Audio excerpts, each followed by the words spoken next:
Hello and welcome to Forever Rugby on Forever Sport, and a bit of a nail biter, but the Sharks coming up short and continuing their losing streak in the URC. Stormers winning 16 points to 15. It couldn't have gone any close, but the Sharks, if we're being honest, never really in the game. I think they led for all about 2 minutes, and I think it probably summed up the Sharks at the moment when they finally got the lead and conceded a penalty off the kickoff, which put Stormers back in the lead. I think that sequence of events would probably sum up where the Sharks are at the moment, which is a side on paper which has to be delivering and is just not on the field. For the Stormers, not at their best, it must be said. Not at their best. A lot of room for improvement. The main thing again for them would have been the result, which they did get. But I think John Dobson will be quite honest in that wasn't probably the most impressive performance, and maybe needed to have done a bit more, because at the end of the day, you are playing against Sharks side, devoured of confidence, and you go and get a couple of early tries against them, and I think they can fall apart quite easily, and they didn't really do that. But before we sort of break down sort of the sequence of events, some of the stats, please do smash a like on the video. Please do subscribe to the channel as well. Right, so things all started pretty early as RJ Smith went over in the 15th minute. So yeah, and good start for the Stormers, because they hung in there. Sharks started really not well actually, and were looking pretty positive, and we're getting a couple of penalties, building into the game. And then a bit of a try out of nowhere. Smith went over, Liebach added the extras, and about 15 minutes later, Liebach then adding an extra 3. However, a bit of life brought back into the Sharks with a Vernicock try. Great try from the Sharks. Probably the try of the day, really. Nice little move off the back of the line. Nice cut-up pass. I played fast, take a nice angle. Just drawing passing to Vernicock. He went over in the corner. Currie Bosch, actually, the time actually ran out, but he did pull it to the left, so it didn't matter in the end. Half-time, though, 10 points to 5. You kind of felt the Sharks were still in it, but they needed to score first for half-time, and the Stormers managed the game relatively well.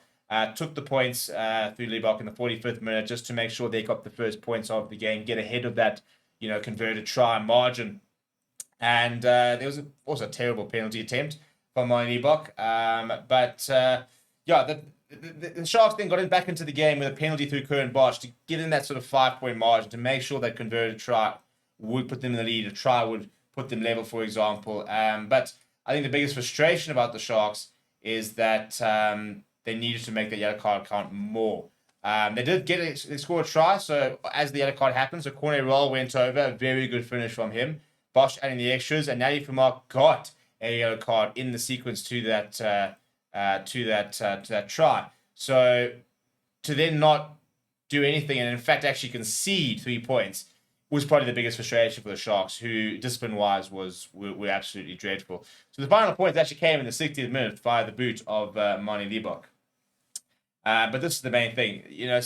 The Sharks led for 2 minutes. Just 2% of the entire game, whereas the Stormers led for 64 minutes and kind of were just more managing the game. If we look at some of the stats, though, it tells an interesting story. Let's look at the territory, 50-50, but possession was also pretty 50-50, but in the last 10 minutes, Stormers dominating, so really sort of seeing that out. If we look at the scrums, Sharks scrum was a disaster, winning just 38% of their scrums. Stormers didn't lose the scrum.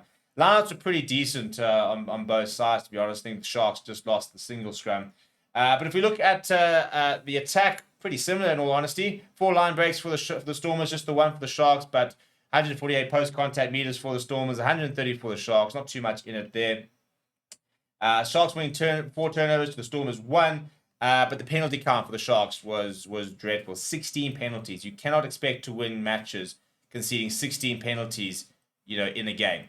And, I think that's a major part of where the Sharks going wrong, is that they're just small battles like that, small things like that, like discipline, is just not good enough. If you look at the defense, for example, 86% tackle success rate for the Stormers, 80% from the Sharks. Not dreadful, not great.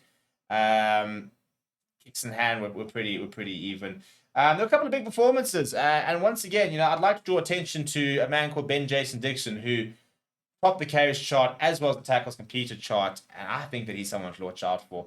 Shima Damani, a bit of a different side of him today, and I think that he he showed his sort of grafting part, did make the most line breaks with 2, but also completed the second number of tackles. Ruben van Heerden putting a decent amount of tackles there as well.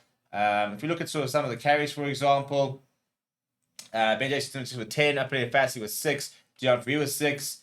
If we look at meters carried, for example, Werner Kopp, most 51, also scored that try. Defenders beaten, Achiba Diamani with 7. So he always does beat a lot of defenders. It wasn't the textbook performance from the Stormers. Sharks were poor, and they continue to be poor, and yet we're in the game. So on a different day, the Sharks played a little bit better and beat the Stormers, which is why I'm yet to be fully convinced that the Stormers side are still as strong as they have been in the last few seasons. I do think they are far more beatable than they have been in the last couple of seasons. So yeah, it's interesting. But what did you think of the game? Let me know down in the comments below. Smash like on the video. Subscribe to the channel. The last game of 2023. I will see you in 2024. Have an absolutely amazing new year. My name is Steve. I'll chat to you soon.